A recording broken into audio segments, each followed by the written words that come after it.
70 साल के राजू चाचा अपने पुराने पीपल के पेड़ के नीचे बैठकर शाम बिताया करते थे। गांव में उनका बहुत सम्मान था। लोग उन्हें मेहनती, दयालु और शांत स्वभाव वाला इंसान मानते थे। उस दिन मौसम कुछ अलग ही था। हल्की ठंडक, धीमी हवा, आकाश ललिमा से भरा हुआ। बच्चे हमेशा की तरह उनके आसपास जमा हो गए थे, उम्मीद में कि आज भी कोई दिलचस्प कहानी सुनने को मिलेगी। लेकिन राजू चाचा का मन उस दिन दूर कहीं अटका हुआ था। उनकी आंखें लगातार एक ही दिशा में खोई हुई थी, जैसे वो किसी पुरानी धूल भरी याद के पन्ने पलट रहे हों। उन्होंने बोलना शुरू किया। आवाज में हल्की कंपन थी। बच्चों को समझ आ गया कि ये कहानी किसी नॉर्मल घटना की नहीं थी। राजू चाचा बताते हैं कि जब वो जवान थे, उनका जीवन खेतों, मिट्टी और गांव की सरलता के बीच गुजरता था। उसी समय एक लड़की उनकी जिंदगी में आई। पहली नजर में नहीं, लेकिन धीरे धीरे अनजाने में दोनों के बीच एक गहरा रिश्ता बन गया। लड़की बेहद सरल, शांत और समझदार थी। गांव के खुले आसमान और सरसराती धूप के नीचे दोनों की मुलाकातें होती थी। समय गुजरता गया और ये रिश्ता एक मजबूत प्रेम में बदल गया।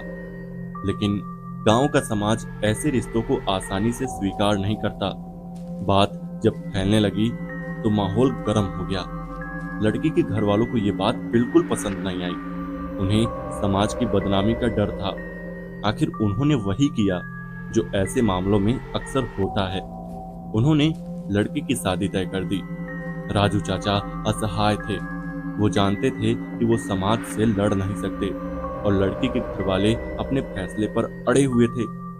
कुछ ही दिनों में लड़की की शादी हो गई और दोनों हमेशा के लिए अलग हो गए, कम से कम दुनिया की नजर में। शादी के बाद राजू चाचा की दुनिया बदल गई। वो कम बोलने लगे, काम में मन नहीं लगा पाते थे। कहीं न कहीं उन्हें लगता था कि शायद लड़की खुश होगी, शायद उसका जीवन ठीक चल रहा होगा। वो खुद को समझाने की कोशिश करते, लेकिन मन में कहीं दर्द सा रहता था। कुछ महीने बीते, समय धीरे धीरे धुंध की तरह आगे बढ़ता रहा। तभी एक दिन कुछ ऐसा हुआ जिसने पुराना दर्द फिर से ताजा कर दिया। राजू चाचा को एक पत्र मिला। उस पत्र के अक्षर जैसे कांपते हुए लिखे गए थे। उसमें लिखा था कि उसकी शादी ठीक नहीं चल रही। उसका पति उसे मारता पीटता है, उसे कैद की तरह रखा जाता है। वो हर दिन एक दुख के पहाड़ तले दब चुकी है। उसने लिखा था कि वो अब इस जीवन में रहने की ताकत खो चुकी है। उसने विनती की कि राजू उसे उस नर्क जैसे घर से निकाल ले जाए। ये पत्र पढ़कर राजू चाचा के अंदर जैसे बिजली सी दौड़ गई। उनकी सांसें भारी हो गई। प्रेम में डूबे राजू ने निर्णय ले लिया कि वो लड़की को उसके हाल पर छोड़ नहीं सकते। अगले ही दिन वो उसके गांव के लिए चल पड़े। रास्ता लंबा था, लेकिन उनके मन में चिंता और बेचैनी इतनी बढ़ चुकी थी कि उन्हें थकान महसूस ही नहीं हो रही थी। शाम ढलते ढलते वो एक सुनसान सड़क पर पहुंच गए। ये सड़क गांव से कुछ किलोमीटर पहले थी और लोग कहते थे कि इस रास्ते पर रात में कोई नहीं चलता। सड़क के किनारे एक पुराना विशाल पेड़ था। इसकी शाखाएं अंधेरे में अजीब आकृतियां बनाती थी। हवा तेज होने लगी और पत्तों के बीच से चीख जैसी आवाजें निकलने लगी। इसी रास्ते पर चलते हुए राजू चाचा को अचानक एक आवाज सुनाई दी, बहुत धीमी और पहचान में आने वाली।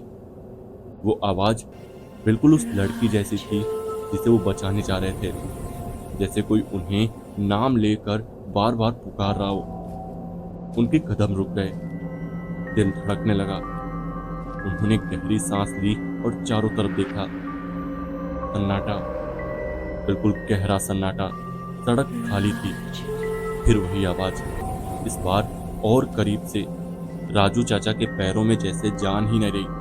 उन्होंने हिम्मत जुटाकर पेड़ की तरफ देखा, लेकिन वहां कोई नहीं था। सिर्फ अंधेरा, ठंडी हवा और पेड़ की भयानक छाया। फिर भी उस आवाज की गूंज उनके कानों में अटकी रही। ऐसा लग रहा था जैसे लड़की किसी खतरे में हो और उन्हें तुरंत अपने पास बुला रही हो। डर और बेचैनी के बीच उन्होंने कदम तेज कर दिए। उन्हें लगता था कि सुबह होते ही सब ठीक हो जाएगा। शायद कोई गलत फहमी है, शायद लड़की सुरक्षित है। वो रात जैसे तैसे गुजरी। सुबह होने पर राजू चाचा लड़की के गांव पहुंचे। गांव में हलचल थी, लेकिन माहौल में एक अजीब भारीपन था। लोग उन्हें अजीब नजरों से देख रहे थे। जब वो लड़की के घर पहुंचे, घर वाले बाहर आए। उनके चेहरे पर दुख और थकान साफ नजर आ रही थी। राजू चाचा ने भीतर से ही समझ लिया कि कुछ गड़बड़ है, और फिर उन्हें वो सच बताया गया, जिसे सुनकर उनकी पूरी दुनिया जैसे ढह गई। लड़की ने 10 दिन पहले उसी सुनसान सड़क वाले पेड़ पर फांसी लगा ली थी। 10 दिन पहले, मतलब वो पहले ही इस दुनिया से जा चुकी थी। राजू चाचा उस पेड़ के पास जाने की जिद करने लगे। गांव वाले उन्हें वहां ले गए। जब वो पेड़ के नीचे खड़े हुए, हवा ठंडी पड़ गई। पेड़ की शाखाएं अजीब से हिल रही थी। जड़ के पास मिट्टी में पैरों के निशान धुंधले थे। पेड़ के तने पर रस्सी के गहरे निशान अब भी साफ दिख रहे थे। राजू चाचा की आंखों में आंसू उतर आए। उन्हें समझने में देर नहीं लगी कि रात जिस आवाज ने उन्हें पुकारा था, वो कोई इंसान नहीं था। वो लड़की थी, या फिर उसकी अधूरी आत्मा जो उस पेड़ के आसपास भटक रही थी। शायद वो आखिरी बार उनसे मिलना चाहती थी। शायद वो अपने दर्द का एहसास कराना चाहती थी, या शायद उसकी आत्मा अभी तक मुक्त नहीं हुई थी। राजू चाचा ने उस दिन के बाद कभी उस रास्ते को नहीं देखा, लेकिन वो बताते हैं कि आज भी जब रात के सन्नाटे में हवा धीमे से पेड़ की शाखाओं को हिलाती है, उन्हें वही आवाज सुनाई देती है। एक ऐसी आवाज जो अधूरी मोहब्बत की तरह हमेशा दिल में गूंजती रहती है। और राजू चाचा कहते हैं कि जिंदगी में कुछ रिश्ते कभी खत्म नहीं होते, वो बस एक परछाई की तरह जीवित रहते हैं। तो दोस्तों, कैसी रही ये कहानी हमें कमेंट करके जरूर बताइएगा, और चैनल पर नए हैं तो चैनल को यार सब्सक्राइब भी कर लेना। तो चलिए मिलते हैं ऐसी किसी और कहानी में, तब तक के लिए बाय।